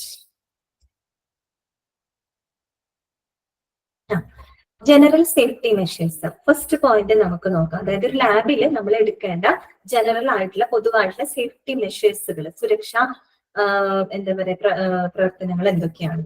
ഫസ്റ്റ് പോയിന്റ് നോക്കിയേ. All laboratory personnel should have a knowledge of the laboratory safety policies and procedures and act in accordance with these at all times. എന്താണ് പറയുന്നത്? ഒന്നുകൂടെ വായിക്കാം. All laboratory personnel should have a knowledge of the laboratory safety policies and procedures and act in accordance with these at all times. എന്താണ് പറയുന്നത്? ഒരു ലാബിലെ personal എന്ന് വെച്ചാൽ ലാബിലെ ഉദ്യോഗസ്ഥർ അല്ലെങ്കിൽ സ്റ്റാഫ് എന്ന് പറയുന്നത് അവർക്ക് ആ ഒരു ലാബിന്റെ സേഫ്റ്റി പോളിസീസിനെ കുറിച്ചും പ്രൊസീജിയേഴ്സിനെ കുറിച്ചും കൃത്യമായിട്ടുള്ള അറിവുണ്ടായിരിക്കണം. മനസ്സിലായല്ലോ? കൃത്യമായിട്ടുള്ളൊരു നോളജ് ഉണ്ടായിരിക്കണം. എന്തിനെ കുറിച്ച്? ആ ലാബിലുള്ള സേഫ്റ്റി പോളിസീസിനെ കുറിച്ചും പ്രൊസീജിയേഴ്സിനെ കുറിച്ചും നല്ലൊരു അറിവ് അവർക്ക് ഉണ്ടായിരിക്കണം. അത് അറിവുണ്ടായാൽ മാത്രം പോരാ, അതെന്ത് ചെയ്യണം? അതിനനുസരിച്ച് എല്ലാ സമയത്തും അവര് പ്രവർത്തിക്കുകയും വേണം. നമുക്ക് അറിവുണ്ടായിട്ട് മാത്രം കാര്യമില്ലല്ലോ, നമുക്കതിൽ കൃത്യമായിട്ട് അപ്ലൈ ചെയ്യാനുള്ളൊരു കഴിവ് വേണം, അല്ലെ? അപ്ലൈ ചെയ്യാനുള്ളൊരു സ്കില്ലും കൂടെ നമുക്ക് വേണ്ടേ? എന്നാലല്ലേ അത് പൂർണ്ണമാകുള്ളൂ. അപ്പൊ ഇവിടെ എന്താ പറയുന്നത്? ഈ പറഞ്ഞ ലാബിൽ പ്രവർത്തിക്കുന്ന എല്ലാ സ്റ്റാഫുകൾക്കും ആ ലബോറട്ടറി സേഫ്റ്റിയെ കുറിച്ചുള്ള പോളിസികളും നയങ്ങളും അതുപോലെ തന്നെ പ്രൊസീജിയേഴ്സ്, നടപടിക്രമങ്ങളെ കുറിച്ചും ശരിയായിട്ടുള്ള ഒരു അറിവ് ഉണ്ടായിരിക്കുകയും അതനുസരിച്ച് അവരെല്ലാ സമയത്തും പ്രവർത്തിക്കുകയും ചെയ്യണം. അതാണ് ആദ്യം എടുക്കേണ്ട സേഫ്റ്റി. മനസ്സിലായല്ലോ? അതിനെക്കുറിച്ച് നല്ല ബോധവാന്മാരായിട്ടിരിക്കണം ഏത് സമയവും. പിന്നെ രണ്ടാമത്തെ പോയിന്റ് പറയുന്നത്, സെക്കൻഡ് പോയിന്റ് നോക്കിയേ. List of dangerous materials used in the laboratory should be prepared. ആ ഒരു ലാബിനകത്ത് യൂസ് ചെയ്യുന്ന എല്ലാ ഡേഞ്ചറസ് ആയിട്ടുള്ള മെറ്റീരിയൽസിനെ കൃത്യമായിട്ട് ലിസ്റ്റ് ചെയ്ത് തയ്യാറാക്കി വെച്ചിരിക്കണം. ആ ഒരു ലാബിൽ ഇന്ന എക്യുപ്മെന്റ്സ് അല്ലെങ്കിൽ ഇത്തരത്തിലുള്ള മെറ്റീരിയൽസ് യൂസ് ചെയ്യുന്നുണ്ട്. അപ്പൊ അതിനെ കുറിച്ച് അതിന്റെ ഒരു ലിസ്റ്റ് തന്നെ എപ്പോഴും തയ്യാറാക്കി വെച്ചിട്ടുണ്ടായിരിക്കണം. മനസ്സിലായല്ലോ? പിന്നെ മൂന്നാമത്തെ പോയിന്റ് എന്താണ്? Eyewash facility should be made available as standalone facility or attached to sink. അവിടെ ഒരു പ്രയോഗം നിങ്ങൾ ശ്രദ്ധിച്ചോ? സ്റ്റാൻഡ് അലോൺ, അല്ലെ? Standalone. ഇവിടെ സ്റ്റാൻഡ് അലോൺ എന്ന് ഉദ്ദേശിക്കുന്നത്, ഇവിടെ അർത്ഥമാക്കുന്നത് സെപ്പറേറ്റ്ലി എന്നാണ് അർത്ഥം കേട്ടോ. സെപ്പറേറ്റ്ലി എന്നാണ് അർത്ഥം. അതായത് അതിന് മാത്രമായിട്ട് സെപ്പറേറ്റ് ആയിട്ട് തന്നെ കൊടുക്കണം എന്നാണ് ഉദ്ദേശിക്കുന്നത്. എന്തിന്? Eyewash facility should be made available as standalone facility or attached to sink, അല്ലെ? നമുക്ക് കണ്ണ് കഴുകാനുള്ള ഒരു സൗകര്യം അത് എന്ത് ചെയ്തിരിക്കണം? സെപ്പറേറ്റ് ആയിട്ട് തന്നെ ഒരു ലാബിനകത്ത് ഉണ്ടായിരിക്കണം. അല്ലെങ്കിൽ or attached to sink, sink ആയിട്ട് അറ്റാച്ച് ചെയ്ത് പ്രത്യേകം അതിനായിട്ട് ഒരു ഡെസിഗ്നേറ്റഡ് ഏരിയ തന്നെ, അല്ലെങ്കിൽ ഒരു ഡെസിഗ്നേറ്റഡ് ആയിട്ടൊരു ഫെസിലിറ്റി തന്നെ അതിന് വേണ്ടിയിട്ട് ഉണ്ടായിരിക്കണം. നമുക്കറിയാം, നമ്മള് കണ്ണാണ് കൂടുതൽ അവിടെ ഉപയോഗിക്കുന്നത്. കണ്ണ് മാത്രമല്ല കേട്ടോ, കൈയും കാലൊക്കെ യൂസ് ചെയ്യുന്നുണ്ട്. പക്ഷെ വളരെ മൈക്രോ ആയിട്ടുള്ള സ്പെസിമെൻസ്, അല്ലെ, അങ്ങനെയുള്ള കാര്യങ്ങളാണ് നമ്മൾ ഒബ്സർവ് ചെയ്യുന്നത്. മൈക്രോസ്കോപ്പിലൂടെ മറ്റൊക്കെ നമ്മള് സൂക്ഷ്മ നിരീക്ഷണങ്ങളിലൂടെയാണ് പലതും നമ്മൾ അവിടെ പ്രവർത്തനങ്ങൾ ചെയ്യുന്നത്, അല്ലെ? ലാബിനകത്ത് ടെസ്റ്റുകൾ ചെയ്യുന്നത്. അപ്പൊ ഇപ്പോഴും കണ്ണിന് നല്ലൊരു പണി ഉണ്ടാവില്ല. അപ്പൊ ഇപ്പോഴും ഐവാഷ് ഫെസിലിറ്റി ഉണ്ടാക്കുക. അത് മാത്രമല്ല, നമ്മൾ ഈ കെമിക്കൽസും റിയേജൻസും ഒക്കെ യൂസ് ചെയ്യുന്ന സമയത്ത് ഏതെങ്കിലും തരത്തിൽ നമ്മളെ കണ്ണിലേക്ക് തെറിക്കോ അങ്ങനെയൊക്കെ ഉണ്ടായിക്കഴിഞ്ഞാൽ പെട്ടെന്ന് എന്ത് വേണം? കണ്ണ് കഴുകണം, അല്ലെ? അപ്പൊ അതിനുള്ളൊരു ഫെസിലിറ്റി ഇപ്പോഴും ഒരു സ്റ്റാൻഡ് അലോൺ ഫെസിലിറ്റി ആയിട്ട്, സെപ്പറേറ്റ് ഫെസിലിറ്റി ആയിട്ട് തന്നെ ലാബിനകത്ത് പ്രൊവൈഡ് ചെയ്തിരിക്കും. മനസ്സിലായില്ല? പിന്നെ അടുത്ത എന്താണ്? ബയോഹസാർഡ് symbol should be used on all container or equipment that contains the biodangerous material. എന്താണ് ബയോഡേഞ്ചറസ് മെറ്റീരിയൽ അല്ലെങ്കിൽ ബയോഹസാർഡ്സ് എന്നൊക്കെ പറഞ്ഞാൽ എന്താ ഉദ്ദേശിക്കുന്നത്? ശരിക്കും പറഞ്ഞാൽ നമ്മുടെ മനുഷ്യന്റെ ആരോഗ്യത്തിന് അപകട ഭീഷണി ഉണ്ടാക്കുന്ന മെറ്റീരിയൽസ്, മനുഷ്യന്റെ ആരോഗ്യത്തിന് അപകട ഭീഷണി ഉണ്ടാക്കുന്ന മെറ്റീരിയലുകളെയാണ് നമ്മൾ പൊതുവെ ബയോ ഹസാർഡ്സ് എന്ന് പറയുന്നത്. ജൈവികമായിട്ടുള്ള ഹസാർഡ്സ് ആണ് എന്ന് പറഞ്ഞാൽ നമ്മളിപ്പോ ലാബിനകത്ത് സൗണ്ട് ബ്രേക്ക് ആകുന്നുണ്ട്. എന്താണ് അവിടെ പറയുന്നത്? ബയോ ഹസാർഡ്സ് അല്ലെ. അപ്പൊ ബയോ ഹസാർഡ് എന്ന് പറയുമ്പോൾ ഇപ്പൊ നമ്മുടെ ലാബിനകത്തേക്ക് പലതരത്തിലുള്ള സ്പെസിമെൻസ് വരുന്നുണ്ട്. അതിൽ നിന്ന് പല വേസ്റ്റുകളും, അതായത് ഇപ്പൊ ബ്ലഡ് ആയിക്കോട്ടെ, യൂറിൻ ആയിക്കോട്ടെ, മറ്റെന്തെങ്കിലും സ്പെസിമെൻസ് ആയിക്കോട്ടെ, അതൊക്കെ യൂസ് ചെയ്ത് നമ്മൾ എന്ത് ചെയ്യും? വേസ്റ്റ് വരും ഇതിന്റെ അല്ലെ. അപ്പൊ അതിൽ നിന്നൊക്കെ ഒത്തിരി ഇൻഫെക്ഷൻസ് ഉണ്ടാവാനുള്ള ഒരു സാധ്യതയുണ്ട്. അതിൽ നിന്ന് മറ്റു പല അസുഖങ്ങളും അവിടെ വർക്ക് ചെയ്യുന്ന ആളുകൾക്ക് വരാനുള്ള ഒരു ചാൻസ് ഉണ്ട്. അപ്പൊ അത്തരത്തിലുള്ള സംഭവങ്ങളെയൊക്കെയാണ് നമ്മൾ ബയോ ഹസാർഡ്സ് എന്ന് പറയുന്നത്. മനുഷ്യന്റെ ആരോഗ്യത്തിന് അപകട ഭീഷണി ഉണ്ടാക്കുന്ന മെറ്റീരിയൽസ്. അത്തരം ബയോ ഹസാർഡ്സുകൾ അടങ്ങിയിട്ടുള്ള കണ്ടെയ്നേഴ്സ് ആയിക്കോട്ടെ അല്ലെങ്കിൽ എക്യുപ്മെന്റ്സ് ആയിക്കോട്ടെ, അതിനെല്ലാം തന്നെ ബയോ ഹസാർഡ് സിംബൽ ഉപയോഗിച്ച് രേഖപ്പെടുത്തി വെച്ചിരിക്കണം. മനസ്സിലായല്ലോ? ബയോ ഹസാർഡ് അല്ലെങ്കിൽ ബയോ ഡേഞ്ചറസ് ആയിട്ടുള്ള മെറ്റീരിയൽസ് അടങ്ങിയിട്ടുള്ള കണ്ടെയ്നേഴ്സിലും എക്യുപ്മെന്റ്സിലും ഒക്കെ ബയോ ഹസാർഡ് സിംബൽ രേഖപ്പെടുത്തിയിട്ടുണ്ടായിരിക്കണം.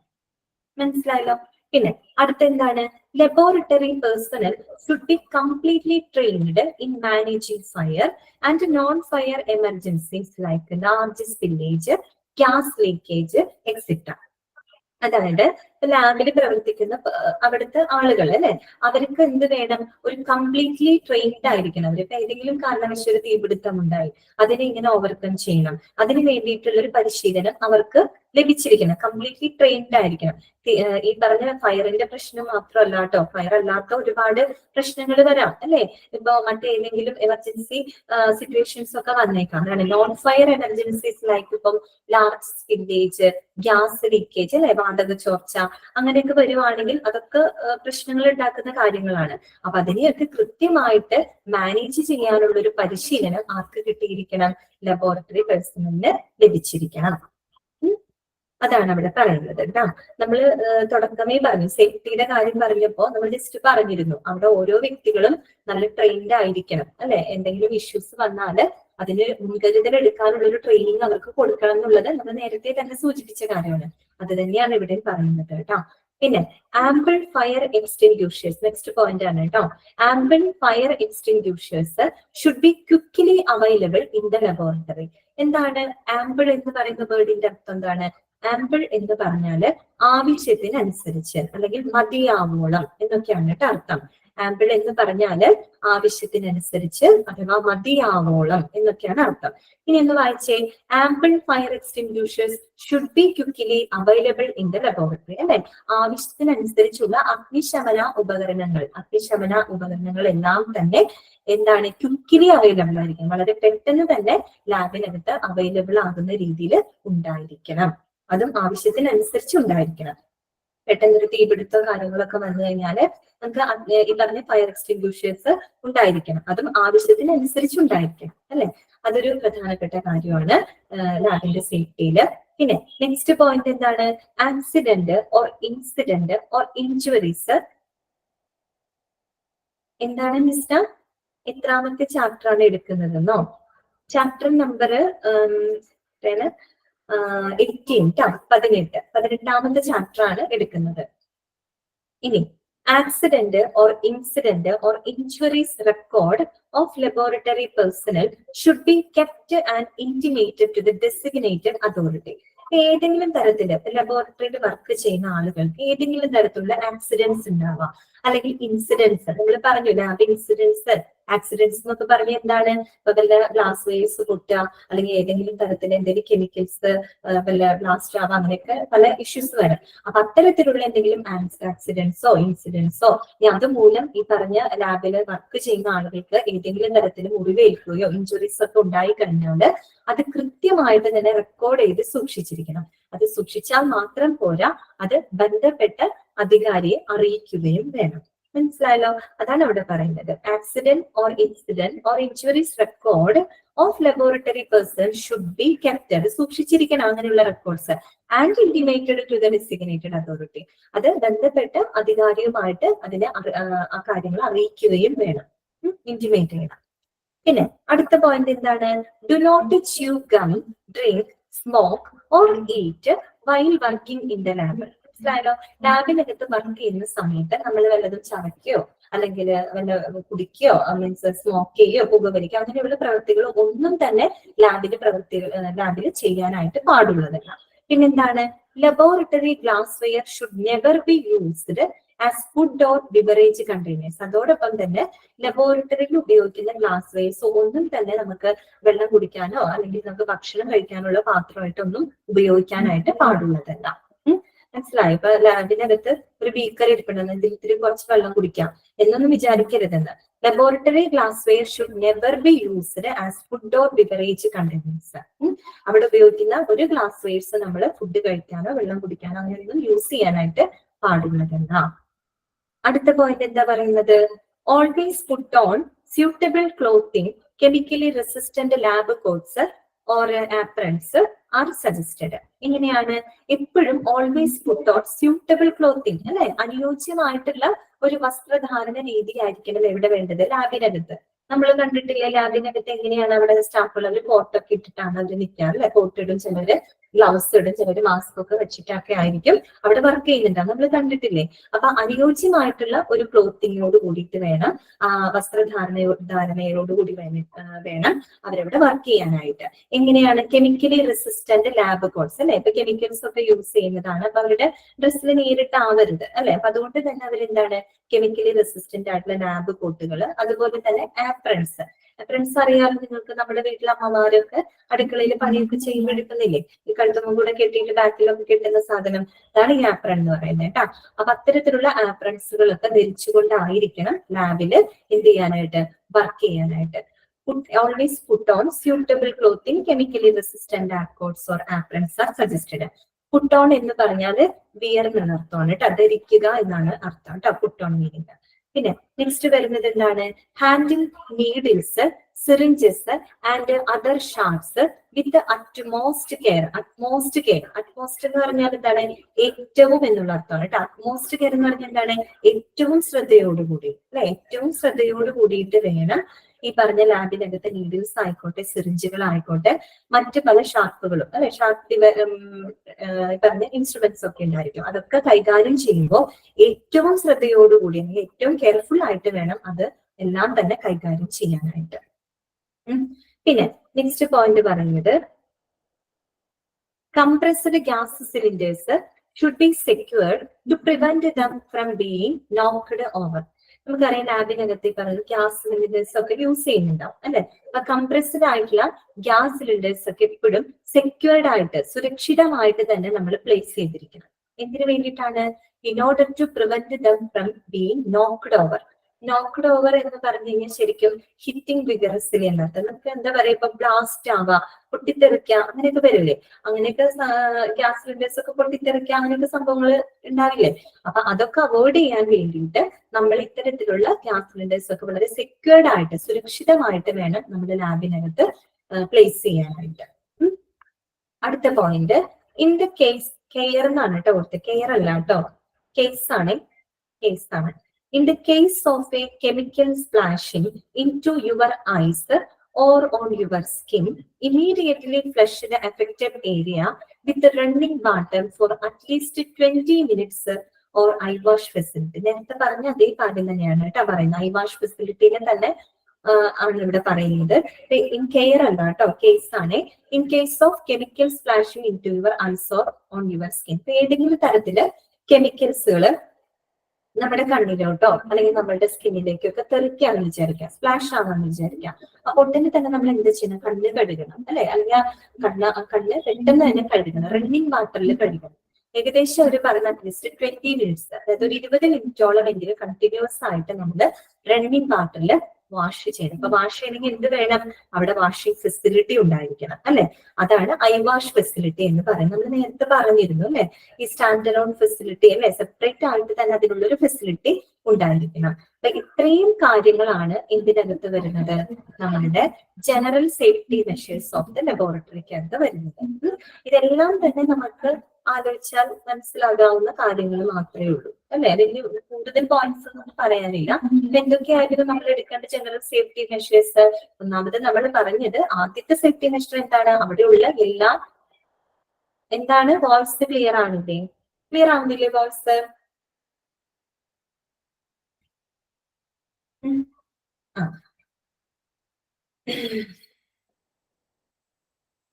അപ്പോ നമ്മളിവിടെ പറയുന്നത് എല്ലാ ആളുകൾക്കും ലാബിൽ വർക്ക് ചെയ്യുന്ന ഇടയ്ക്ക് ബ്രേക്ക് ആകുന്നുണ്ട് അല്ലേ? എന്ത് പറ്റിയാവോ അത്? അപ്പോ എല്ലാ എനിക്ക് തോന്നുന്നു നെറ്റ്വർക്കിന്റെ പ്രോബ്ലം ആയിരിക്കും കേട്ടോ. നെറ്റ്വർക്കിന്റെ എന്തെങ്കിലും ഇഷ്യൂ കൊണ്ടായിരിക്കാം. എല്ലാവർക്കും വരുന്നുണ്ടെങ്കിലാണ് പ്രശ്നം. ഇപ്പൊ എല്ലാവർക്കും ഇല്ല, കുറച്ച് പേർക്കൊക്കെ ബുദ്ധിമുട്ടുണ്ട്.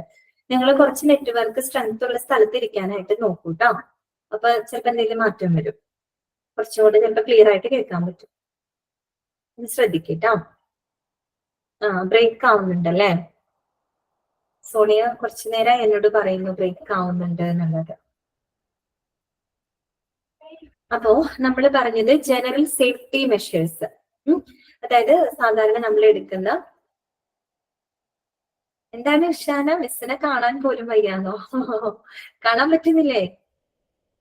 എനിക്ക് തോന്നുന്നു നെറ്റ്വർക്ക് ആയിരിക്കും കേട്ടോ. കുറെ പേർക്കൊക്കെ പ്രശ്നമില്ല, പക്ഷെ ചില ആളുകൾക്ക് ബുദ്ധിമുട്ട് വരുന്നുണ്ട്. അപ്പൊ അവരുടെ നെറ്റ്വർക്കിന്റെ ഇതായിരിക്കും എനിക്ക് തോന്നുന്നത്.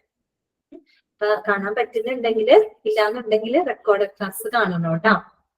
അപ്പൊ നോക്കിയേ, ഓൾ ലബോറട്ടറി പേഴ്സൺ. ആദ്യത്തെ പോയിന്റ് നമ്മൾ എന്താ പറഞ്ഞ, ലബോറട്ടറിയിൽ വർക്ക് ചെയ്യുന്ന എല്ലാ വ്യക്തികൾക്കും അവിടെയുള്ള സേഫ്റ്റി പോളിസീസിനെ കുറിച്ചും പ്രൊസീജിയേഴ്സിനെ കുറിച്ചും കൃത്യമായിട്ടുള്ള അറിവുണ്ടാകണം. അറിവുണ്ടായാൽ മാത്രം പോരാ, അതിനനുസരിച്ച് അവർ എല്ലാ സമയത്തും പ്രവർത്തിക്കുകയും വേണം. പിന്നെ ആ ഒരു ലാബിനകത്തുള്ള എല്ലാ ഡേഞ്ചറസ് മെറ്റീരിയൽസിനെ കറക്റ്റ് ആയിട്ട് ലിസ്റ്റ് ഔട്ട് ചെയ്ത് വെച്ചിരിക്കണം, തയ്യാറാക്കി വെച്ചിരിക്കണം. പിന്നെ നമ്മൾ പറഞ്ഞു ഐവാഷ് ഫെസിലിറ്റി ഒരു സ്റ്റാൻഡ് അലോൺ ഫെസിലിറ്റി ആയിട്ട് അല്ലെങ്കിൽ ഒരു സെപ്പറേറ്റ് ഫെസിലിറ്റി ആയിട്ട് തന്നെ ഒരു ലാബിനകത്ത് പ്രൊവൈഡ് ചെയ്തിരിക്കണം. പിന്നെ ബയോ ഹസാർഡ് ആയിട്ടുള്ള മെറ്റീരിയൽസ് യൂസ് ചെയ്യുന്ന കണ്ടെയ്നേഴ്സോ എക്യുപ്മെന്റ്സോ ഒക്കെ ഉണ്ടെങ്കിൽ അതിന് കൃത്യമായിട്ട് ബയോ ഹസാർഡ് സിംബൽ ഉപയോഗിച്ച് നമ്മൾ രേഖപ്പെടുത്തി വെക്കണം. പിന്നെന്താണ്, അവിടെയുള്ള ഉദ്യോഗസ്ഥർക്ക് ഏതെങ്കിലും തരത്തിലുള്ള ലാബ് ആക്സിഡൻസ്, ഇപ്പൊ ഫയർ ആയിരിക്കാം, മറ്റു പല ഗ്യാസ് ലീക്കേജ്, അങ്ങനെ എന്ത് പ്രശ്നങ്ങളും വരും, അതിനെയൊക്കെ മാനേജ് ചെയ്യാനുള്ള ഒരു കറക്റ്റ് പരിശീലനം അവർക്ക് കൊടുത്തിരിക്കണം. അതോടൊപ്പം തന്നെ ആവശ്യാനുസരണമുള്ള അഗ്നിശമന ഉപകരണങ്ങൾ ലബോറട്ടറിയിൽ ഉണ്ടായിരിക്കണം. അതുപോലെ ലാബിലെ സ്റ്റാഫുകൾക്ക് ഏതെങ്കിലും തരത്തിലുള്ള ആക്സിഡൻസോ ഇഞ്ചുറീസോ സംഭവിക്കുകയാണെങ്കിൽ അത് കൃത്യമായിട്ട് റെക്കോർഡ് ചെയ്ത് സൂക്ഷിക്കുകയും വേണം. അതിന് ബന്ധപ്പെട്ട അധികാരിയെ അറിയിക്കുകയും വേണം. പിന്നെ നമ്മൾ ലാബില് വർക്ക് ചെയ്യുന്ന സമയത്തൊന്നും ചവയ്ക്കോ ഭക്ഷണം കഴിക്കോ അല്ലെങ്കിൽ സ്മോക്ക് ചെയ്യുക അങ്ങനെയുള്ള പ്രവൃത്തികളൊന്നും തന്നെ ചെയ്യാനായിട്ട് പാടില്ല. പിന്നെ ലാബിനകത്ത് ഉപയോഗിക്കുന്ന ഗ്ലാസ് വെയർസ് ഒന്നും തന്നെ നമുക്ക് കുടിക്കാനോ ഭക്ഷണം കഴിക്കാനുള്ള പാത്രമായിട്ടൊന്നും യൂസ് ചെയ്യാനായിട്ട് പാടില്ല. എപ്പോഴും വളരെ അനുയോജ്യമായിട്ടുള്ള ഒരു ക്ലോത്തിങ് ആയിരിക്കണം നമ്മുടെ ലാബിൽ ഉണ്ടാവേണ്ടത്. അതായത് കെമിക്കലി റെസിസ്റ്റന്റ് ആയിട്ടുള്ള ലാബ് കോട്ടുകൾ ധരിക്കണം, ആപ്രൺസ് ഒക്കെ ധരിച്ചുകൊണ്ടായിരിക്കണം ലാബില് പ്രവർത്തിക്കാനായിട്ട്. പിന്നെ ലാബിനകത്ത് നമ്മൾ നീഡിൽസ് അതുപോലെ തന്നെ സിറിഞ്ചസ് മറ്റ് ഗ്ലാസ് വെയർസ് ഒക്കെ യൂസ് ചെയ്യുമ്പോൾ ഏറ്റവും ശ്രദ്ധയോടുകൂടി വെരി കെയർഫുൾ ആയിട്ട് തന്നെ വേണം അതിനെയൊക്കെ കൈകാര്യം ചെയ്യാനായിട്ട്. പിന്നെ കംപ്രസർ ഗ്യാസ് സിലിണ്ടേഴ്സ് ഉണ്ടെങ്കിൽ അതിനെ വളരെ സെക്യൂർഡ് ആയിട്ട് വേണം ഒരു ലാബിനകത്ത് പ്ലേസ് ചെയ്യാനായിട്ട്. പിന്നെ നമ്മൾ പറഞ്ഞു ഏതെങ്കിലും തരത്തിലുള്ള കെമിക്കൽസോ റിയേജൻസോ നമ്മുടെ കണ്ണിലേക്കോ അല്ലെങ്കിൽ സ്കിന്നിലേക്കോ തെറിക്കുകയാണെങ്കിൽ അത് വളരെ പെട്ടെന്ന് തന്നെ നമ്മൾ എന്ത് ചെയ്തിരിക്കണം, റണ്ണിങ് വാട്ടറിൽ കഴുകണം. അറ്റ്ലീസ്റ്റ് ഒരു 20 മിനിറ്റ്സോളം എങ്കിലും നമ്മൾ റണ്ണിങ് വാട്ടറിൽ കഴുകണം. അതിന് പറയുന്നത് ഐവാഷ് ഫെസിലിറ്റി തന്നെയാണ് അതുകൊണ്ട് ഉദ്ദേശിക്കുന്നത് കേട്ടോ. ഇനി അടുത്തത് നോക്കിയേ, science and symbols used in a laboratory. എന്താണ് ആരോഗ്യ അറ്റ്മോസ്റ്റ് എന്ന് പറഞ്ഞാല് ഏറ്റവും എന്നുള്ള അർത്ഥമാണ് കേട്ടോ. അറ്റ്മോസ്റ്റ് കെയർ എന്നാണ് ഇവിടെ യൂസ് ചെയ്തിരിക്കുന്നത്. അതായത് ഏറ്റവും ശ്രദ്ധയോടുകൂടി തന്നെ വേണം നമ്മൾ കൈകാര്യം ചെയ്യാനായിട്ട് അറ്റ്മോസ്റ്റ് കേട്ടോ. പിന്നെ അടുത്തെന്താണ്, signs and symbols used in a laboratory. ഒരു ലാബിനകത്ത് യൂസ് ചെയ്യുന്ന സയൻസും സിംബൽസും പ്രതീകങ്ങളൊക്കെയാണ് താഴെ കൊടുത്തിരിക്കുന്നത്. നോക്കിക്കേ, ടു റെഡ്യൂസ്, ഇതൊക്കെ നിങ്ങൾ കണ്ടുപരിചയമുള്ളതായിരിക്കും ഈ സൈബർ സിംബലൊക്കെ. To reduce the accidents in the laboratory it has been made compulsory to use the signs and symbols in the laboratory. അതായത് ഈ ലാബിനകത്ത് ഇത്തരത്തിലുള്ള ആക്സിഡന്റുകൾ കുറയ്ക്കാൻ വേണ്ടിയിട്ട് നമ്മൾ എന്ത് വേണം, സൈലന്റ് സിംബലുകളൊക്കെ കൊടുത്തിട്ടുണ്ട്. അങ്ങനെ കുറച്ച് സയൻസ് ആൻഡ് സിംബൽസിന്റെ പിക്ചറാണ് നിങ്ങൾക്ക് തന്നിരിക്കുന്നത്. നോക്കിക്കേ, ഇതിനകത്ത് ഇതിലൊക്കെ കുറെയൊക്കെ നമ്മൾ കണ്ടുപരിചയമുള്ളതാണ് അല്ലെ, കണ്ടാൽ നമുക്ക് പെട്ടെന്ന് മനസ്സിലാവും. ഇതൊക്കെ ഇൻഫ്ലേമബിൾ അല്ലെ. പിന്നെ എന്താണ് ഇൻറ്റു മാർക്ക് ഉണ്ടല്ലോ, ഹാംഫുൾ. ചിലപ്പോൾ ഇപ്പൊ വിത്ത് നെയിം അടക്കം തന്നിട്ടുണ്ട്, പേരടക്കം തന്നിട്ടുണ്ട്. ചിലപ്പോൾ പേര് തന്നില്ലെങ്കിലും നിങ്ങൾക്ക് മനസ്സിലാവണം കേട്ടോ. ഇപ്പൊ ഹാംഫുൾ ആണ്. ഇതെന്താണ്, കൊറോസീവ് ആയിട്ടുള്ളത്, ഇലക്ട്രിക്കൽ ഹസാർഡ്, കണ്ടോ, ഇലക്ട്രിക്കൽ ഷോക്ക് പോലെ ഇലക്ട്രിക്കൽ ഹസാർഡ്. പിന്നെന്താണ് poison, risk of explosion, biohazard. ഇത് നോക്കിയേ, ബയോ ഹസാർഡിന്റെ സിമ്പൽ ശ്രദ്ധിച്ചോ. പിന്നെന്താണ് ഏറ്റവും ഭംഗിയുള്ള ഒരു സിമ്പൽ അല്ലെ ബയോ ഹസാർഡിന്റെ സിമ്പൽ. പിന്നെന്താണ് റേഡിയേഷൻ ഹസാർഡ്. റേഡിയേഷൻ ഹസാർഡ് കണ്ടല്ലോ, ഒരു ഫാനിന്റെ ഒരു ഇതുപോലെ തോന്നുന്നു നമുക്ക് കണ്ടു കഴിഞ്ഞാൽ റേഡിയേഷൻ ഹസാർഡ്. പിന്നെ അടുത്തെന്താണ്, പിയർ ഗ്ലോവ്സ്. കൊറോസീവ് പറയാം കേട്ടോ, ഫാത്തിമ പറയാം കേട്ടോ. പിയർ ഗ്ലോവ്സ് അല്ലെ, ഗ്ലൗസ് ധരിക്കുക. പിന്നെന്താണ് full face mask must be worn. അതാണ് ഈ ഒരു സിമ്പലിന്റെ അർത്ഥം. പിന്നെ ഇത് അറിയാലോ, no food or drinks allowed. No food or drinks allowed. ഈ സിമ്പല് നമുക്ക് കണ്ട് നല്ല പരിചയമുണ്ട്. എന്താണ്, നോ സ്മോക്കിംഗ് അല്ലെ, പുകവലിക്കാനായിട്ട് പാടില്ല. അപ്പൊ ഓരോ സിമ്പലുകളും മനസ്സിലാക്കണം. ഇനി എന്താണ് ഫാത്തിമ ചോദിച്ചത്, കൊറോസീവ് ആണ് അല്ലെ. കൊറോസീവ് എന്ന് പറഞ്ഞു കഴിഞ്ഞാല് നമുക്ക് നാശം ഉണ്ടാക്കുന്ന മെറ്റീരിയൽസ് ആണ്. നമുക്ക് നാശം ഉണ്ടാക്കാന്ന് വെച്ചാൽ നമ്മളെ ഏതെങ്കിലും തരത്തില് നമ്മുടെ ശരീരത്തിന് നശിപ്പിക്കുന്ന മെറ്റീരിയൽസ്. ഇപ്പൊ എക്സാമ്പിൾ പറയുന്ന ആസിഡ് ഒക്കെ, ആസിഡ് ഒക്കെ കയ്യിൽ വീഴുകയാണെങ്കിൽ പൊള്ളും അല്ലെ. അപ്പൊ അതിന്റെ ആസിഡ് ഒക്കെ എന്തിന് എക്സാമ്പിൾ ആണ്, കൊറോസീവ് ആയിട്ടുള്ള മെറ്റീരിയൽസിന് എക്സാമ്പിൾ ആണ്. കൊറോസീവ് എന്ന് ഉദ്ദേശിക്കുന്നത് നമുക്ക് നമ്മളെ നശിപ്പിക്കുന്ന, അല്ലെങ്കിൽ നമ്മളുടെ സ്കിന്നിനെയോ മറ്റ് എന്താണെങ്കിലും അതിനെ നശിപ്പിക്കുന്ന എന്തെങ്കിലും മെറ്റീരിയൽസ് ആയിരിക്കും. എക്സാമ്പിൾ ആയിട്ട് പറയാവുന്നത് ആസിഡ് ഒക്കെയാണ് നമുക്ക് എക്സാമ്പിൾ ആയിട്ട് പറയാവുന്നത്. അതാണ് കൊറോസീവ് ഉദ്ദേശിക്കുന്നത് കേട്ടോ. ക്ലിയർ ആയെന്ന് ഞാൻ വിചാരിക്കുന്നു. ഇനി ഈ സിമ്പിൾസ് നിങ്ങൾ മനസ്സിലാക്കി വെക്കണം കേട്ടോ, ഓരോ സിമ്പിൾസ് എന്താണ് എന്നുള്ളത്. ഇനി നിങ്ങൾ ഹോസ്പിറ്റലിലും ഒക്കെ പോകുമ്പോൾ ഈ സിമ്പിൾസ് ഒക്കെ കാണുമ്പോൾ നിങ്ങൾ മനസ്സിലാവും, നിങ്ങൾക്ക് കുറച്ചും കൂടെ നിങ്ങൾക്ക് അറിയാവുന്നത് തന്നെയാണ്. ഇനി അടുത്തത് എന്താണ്, what responsibilities are common for lab manager jobs. അത് ലാബ് മാനേജറിന്റെ ഉത്തരവാദിത്തങ്ങൾ എന്തൊക്കെയാണ്, ലാബ് മാനേജറുടെ ഉത്തരവാദിത്തങ്ങൾ എന്തൊക്കെയാണ്. പക്ഷെ ഞാൻ ഈ ഒരു പോർഷൻ ഇന്ന് എടുക്കുന്നില്ല, ഞാൻ നെക്സ്റ്റ് ക്ലാസ്സിൽ എടുക്കുള്ളൂ കേട്ടോ. കാര്യം എന്താണ്, നമ്മളുടെ ടൈം ഏകദേശം കഴിയാറായിട്ടുണ്ട്. അപ്പൊ നമ്മൾ ഇന്ന് പറഞ്ഞ കാര്യങ്ങൾ ഒന്നുകൂടെ കൺക്ലൂഡ് ചെയ്ത് പറയാം.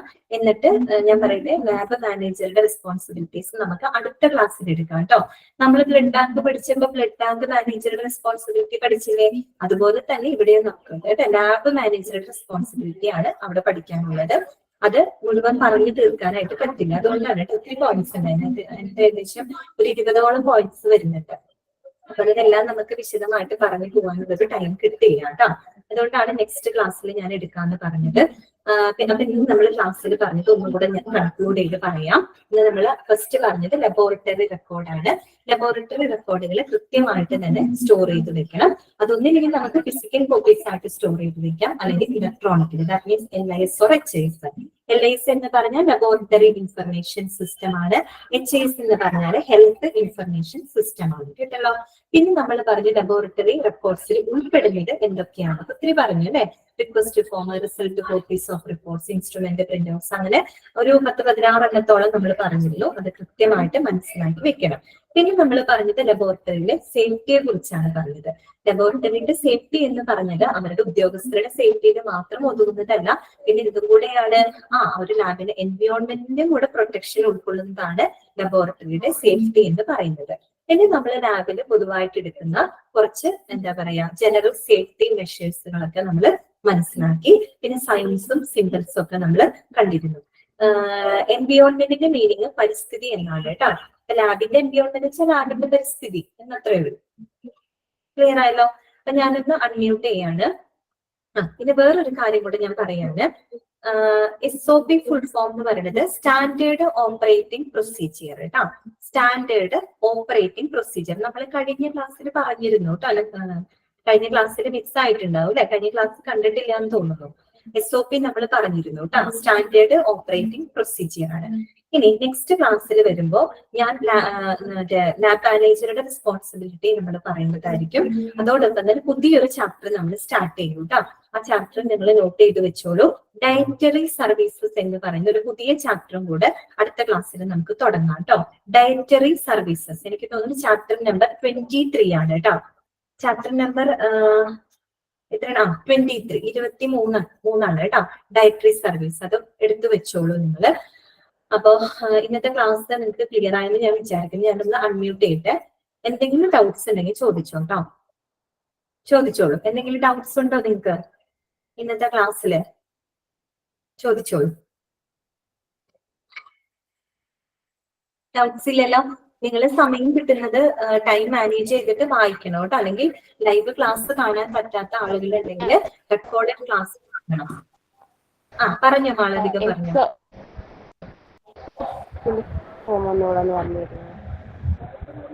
എന്താണ് പോലെ ക്ലിയർ ആയില്ല പറഞ്ഞത്? മാളവിക എന്താ പറഞ്ഞത്? ഡൗട്ട് ഉണ്ടോ എന്തെങ്കിലും? SOPS അല്ലെ, സ്റ്റാൻഡേർഡ് ഓപ്പറേറ്റിംഗ് പ്രൊസീജിയർ എന്നാണ് കേട്ടോ മാളവിക. സ്റ്റാൻഡേർഡ് ഓപ്പറേറ്റിംഗ് പ്രൊസീജിയർ, അതായത് നമ്മൾ ലാബില് എക്യുപ്മെന്റ്സ് യൂസ് ചെയ്യുന്നുണ്ടല്ലോ, ആ എക്യുപ്മെന്റ്സ് എങ്ങനെ യൂസ് ചെയ്യണമെന്ന് ഒരു ഓപ്പറേറ്ററിന് എന്താ പറയാ നിർദ്ദേശങ്ങൾ കൊടുക്കുന്ന സ്റ്റെപ്പ് വൈസ് ഗൈഡ് ലൈൻസ് ഉണ്ട്. അതിനെയാണ് നമ്മൾ SOP എന്ന് പറയുന്നത് കേട്ടോ. ജനറൽ സേഫ്റ്റി മെഷേഴ്സിന്റെ 5th വൺ എന്ന് പറയൂ. എന്താണ് ജനറൽ സേഫ്റ്റി മെഷേഴ്സിന്റെ 5th വൺ? ജനറൽ സേഫ്റ്റി മെഷേഴ്സിന്റെ 5ാമത്തെ പോയിന്റ്. 5ാമത്തെ പോയിന്റ് അല്ലെ, നോക്കട്ടെ. 5ാമത്തെ പോയിന്റ് ഏതായിരുന്നു? ഒരു മിനിറ്റ്.